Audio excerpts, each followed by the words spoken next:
So those two provinces can... Yeah, all of these provinces can support our troops, so we're just gonna... I'm still gonna do it one at a time because I don't want it to path into a territory that will, you know, lose its troops like has happened to the Northerners. But yeah, this is good, and hopefully we can trap them within some kind of... Oh no, wait, do we even need to? Yep, they're marching on us in Acorn Hall. Brilliant. They are hopefully going to get trapped between those armies and my reinforcements. Now, one thing I want to just make sure is that the Westerlands aren't going to leave me. And in fact... Yeah, okay. I think... I don't know, because they're not going to get the territory disadvantage if they attack me there, and I'm thinking if I move to the other one, why not just try and win a more resounding victory? There's one thing to win, but I kind of want to preserve my troop numbers as well, because we got a lot of territory to capture after this. Kind of would notice we lost 3% war score. Maybe they've recaptured a province or something, I don't know. But in any case, I think once we're in Lolliston, they will have the disadvantage if they choose to attack us there. And if not, pincer movement. Pretty certain now that that central army is screwed, although the Northerners are looking to reinforce. Which kind of makes the territorial advantage all the more significant, really. Wait, hang on a sec, where did the Northmen go? Are they...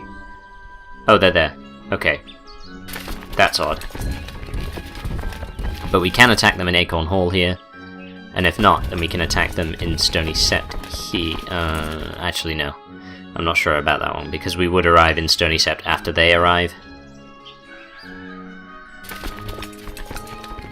And we're due to arrive in Acorn Hall on the same day that they leave it, which means that they will get away. Okay, they're now marching on at us in Lolliston. I'm kind of cool with that. Oh, the remaining Ironborn force has been engaged by the Northerners. I'm just going to let them follow us to the other side of the river, and then I think that we definitely will have the advantage should they choose to attack us, which I'm hoping they will, and if not, like I said, and have continued to say, pincer movement. Wait, what? We'll arrive in Pink Maiden on 4th of January, and it's the 15th of January now. I don't understand. Okay, that doesn't make any sense whatsoever, but assume that they're going to be arriving in Pink Maiden awfully soon and we can back them up with our troops. They're playing right into our hands right now. Alright, now it's fixed. 18th.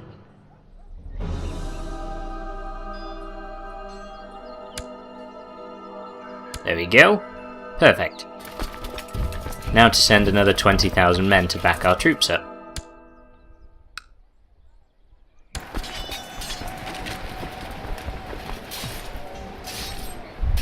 No major issues here. Obviously we've got the tiny numerical disadvantage that's essentially negligible, and the territorial bonus. They do have better commanders than we do, of course, because I can't really appoint any. They're actually, if anything, increasing the gap, which is surprising. Not that it matters, because soon we'll have another 20,000 men to make up the difference, but I'm slightly surprised that it's sort of very slightly going in their favour. Then again, they do have the better commanders, so I suppose I shouldn't be too surprised. And now this is where the real slaughter begins. Oh! The northern reinforcements are just too far behind for this. They're getting crushed. They go their flanks, all of them at the same time. Lovely. Wow. So we have losses of 4,000, they have losses of 11,000. And we now have 24% war score. Well, that went very much in our favour. Is that all they've got left? My goodness. So there's 3,000 of those left, so I'm going to send one half of my army to deal with them, and then leave the other half here. And the idea is that that way they won't be suffering from attrition. And now those remnants of the northern force have been engaged in 7 views. And there they go. Good, good. So that's another defeat we've inflicted on him. That doesn't seem to have gained us any war score, which is kind of indicative of the scale on which this is being fought. Now, I don't necessarily want to go chasing after them too much, because I'm slightly worried that the 14,000 men will intervene. Although with that said, it might be ideal to get into a conflict with them, I don't know. We'll see how things go. So they're heading to Pendrick Hills, which is where they are at the moment. They shouldn't reach there before our troops do, but yeah, that's enough of a deterrent, which isn't surprising. We'll just follow this pattern, I think, of forcing them to go in a different direction. That'll stop them catching our troops up, and they'll be able to, you know, move on. So essentially we're preventing the Northerners from making any kind of advance on our position by threatening them with our larger force. There we go. There's that chunk of army engaged. To be honest, having the larger amount of time has benefited us because we can kill more of them. It's quicker. So they've lost 1,600, but we still haven't gained any... I found it a little unfair that we don't gain any war score from caning these guys, but I guess it doesn't matter too much, seeing as we'll have some fairly significant numerical superiority now. What we got?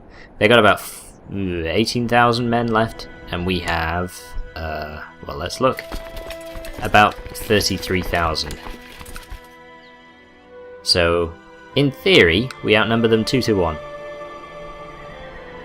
Oh, except some idiot's gone and stuck their troops in Pendrick Hills, and now we're all suffering from attrition, thanks very much.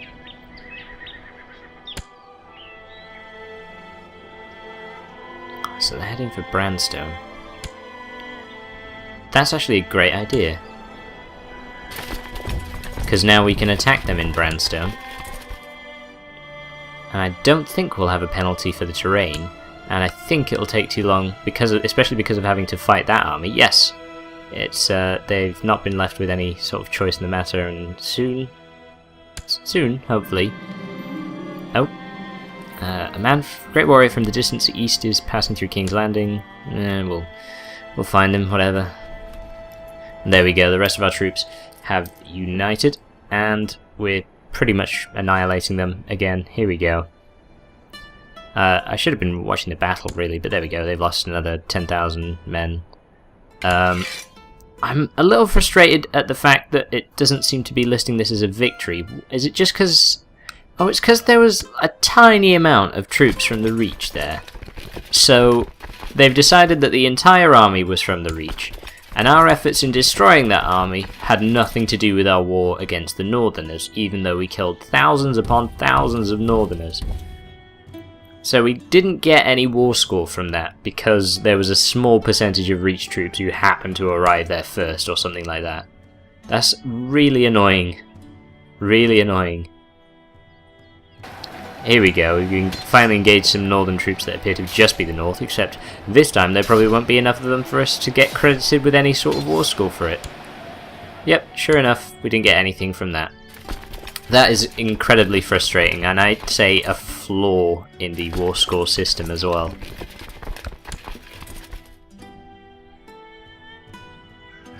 Because the Reach was such a tiny minority of that army. It was more a defeat for the Northerners than it was for the Reachmen, and yet we've gained no war score from that. That's very frustrating. People be plotting against me. You can imprison them, but it's not really the time. Just tell them to knock it off. There's another victory there, and we captured Devon Snow, who was some sort of leader in their army. A bastard though, so it probably won't matter too much. Probably they're not even highborn, so it's not really a valuable hostage. Sure enough, we haven't been given any war score. It looks like the Northerners have raised new levies, but they're pretty much the dregs of the Riverlands. So once we finish mopping up here, obviously the next step is to start capturing territories, so that we can actually get some starting war score from this.